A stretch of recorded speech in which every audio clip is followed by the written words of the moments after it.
রোদ্দুরে বসে বেশ ছাদে এরকম পড়াতে না আমার দারুণ লাগে, বিশ্বাস করো। এই ঠ্যাঙের উপর ঠ্যাং দিয়ে বসে এরকম বসে রোদ্দুরেতে বসে পড়াতে আমার দারুণ লাগে। এখন বাজে কটা, এখন বাজে 3:30 মতো।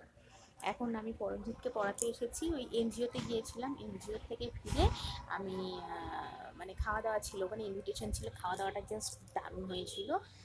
Fried rice, egg fried rice হয়েছিল, ঠিক আছে, এগ ফ্রাইড রাইস আর চিলি চিকেন হয়েছিল, যেটা রিয়েলি খুব ভালো ছিল ইন টেস্ট। আর ছিল নতুন গুড়ের রসগোল্লা, যেটা আমি অনেক কটাই খেয়েছি, অনেক কটা খাইনি বাবা, মাত্র 4টে খেয়েছে, ঠিক আছে।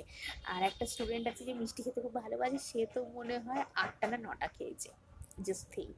তো যাই হোক, রসগোল্লাগুলো ভালো ছিল। আর ললিত থেকে খাবার এসেছিলো অ্যাজ ইউজুয়াল, যেমন এসে থাকে এনজিওতে। তো ওখান থেকে খাওয়া দাওয়া সেরে চলে এসেছি আমি পরমজিৎকে পড়াতে। একটু 1 ঘন্টা মতন পড়াবো, পড়িয়ে তারপর চলে যাবো। এখন তো স্কুল সেরকমভাবে স্টার্ট হয়নি, তাই এখন ওই জন্য অত পড়ানোর চাপটা নেই।